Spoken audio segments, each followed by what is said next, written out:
How do I do selection in Maya?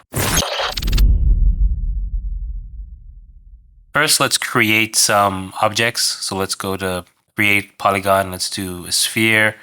I'll take the move tool, move one here. I'll click in an area that's empty, left click so it deselects it. I'll go to create polygon and then I'll do cube. Let's say move that here. I click in an empty area, left click to empty area. Let's do cylinder. I'll take that and move it here. Let's do cone. I'll move that here. And we could do create polygon and we could do torus and then we can leave that in the middle. All right.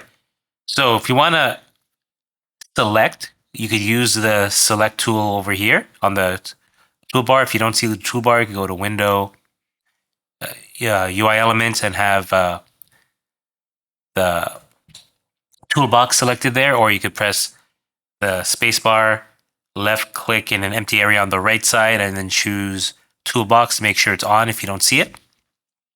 So using this button, if you double click, you get some extra options on it. But if you click on it, left click button, then you could just select things by just left clicking on the objects in the viewport.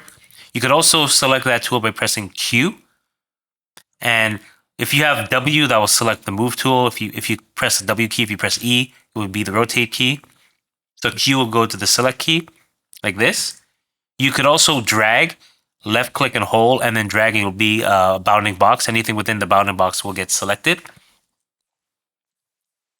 So if you left click and select an object, if you want to add to the selection, you could hold shift and then left click to add selection.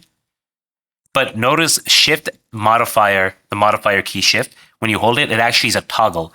So if something is selected and you hold shift, it will be deselected. And if it's not selected, you hold shift and left click on it, it will be selected. You could do the same thing by, let's say I deselect this and let's say this one and then hold shift. I held shift to deselect them, by the way. If I hold shift and then do a box select, it will do the inversion of what was selected. So what wasn't selected is now not selected, and what wasn't selected will now be selected. If you want to make selection, if you want to add to the selection no matter what, you'll hold Control and Shift at the same time and then click. So even if you click a button, select an object that is already selected, it will just make it the last selection by making it a green selection highlighted while the others are white. The order of selection matters for other things like, let's say you're setting up constraints or things like that. All the other things will be, or if you're doing parenting or whatnot, the last thing selected will have an effect. Same thing with modifiers or deformers. The order of weight of things selected will affect how it's applied. So knowing, if, let's say you select everything like let's say here, but you want to make sure this is the last selection, you hold Control, Shift, and click here, and it will make that the last selection, and that will help the operation of whatever tool you're trying to use. And if you want to make sure you deselect no matter what, you hold Control and just deselect. So even if you select something, try to deselect something that's already deselected by holding Control, it will stay deselected. To deselect everything, just click left click in an empty space in the viewport. It will deselect everything. There's a hotkey as well. So if I left mouse button click and drag and select everything, if I want to deselect everything that's selected, you could press Alt and then D as in driver, and it will deselect everything as well. All the other tools as well worked as a selection tool. So if you select, let's say, the move tool here, or press W, if you click on it, even though it's the move tool, it can still select, and you can still drag and select, and even holding like Control to deselect works.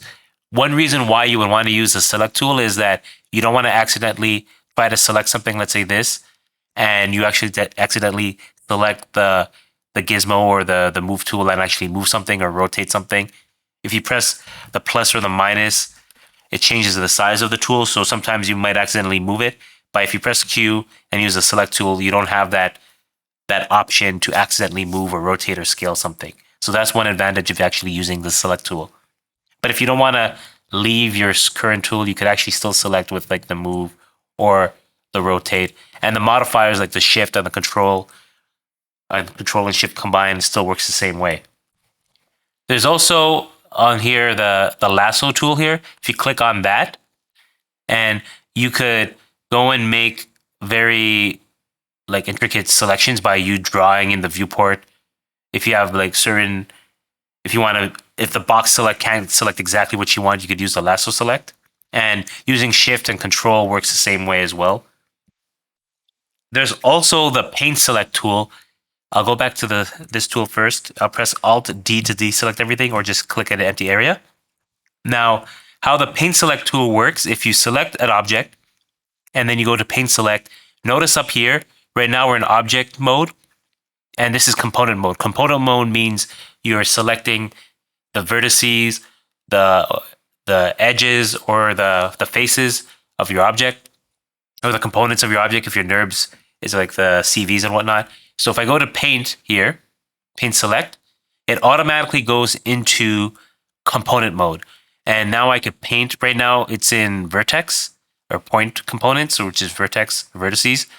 And it could paint select in here. And you could hold Control to deselect things. And you could switch it to, let's say, edges. And you can select edges. Alt D also deselects. But the thing is with this, you cannot, when you're in paint mode, you can't go back to object mode unless you switch your tool. Then you can switch back to object mode. The other way you could toggle component mode or object mode is by selecting an object, hovering over it, right-clicking. The menus are contextual, meaning depending on where you're clicking and where it is in the Maya interface, it will change. And now if you right-click and hold, you have vertex faces. So let's say we want to go to vertex. These are the vertices. So now you're in component mode. Well, it doesn't change up here, but you're actually in component mode, and you can select the components there. If you want to go to edges, you right-click over the object and could choose edges, and now you can select them. If you right-click over the object, you go to faces, and you can select faces there.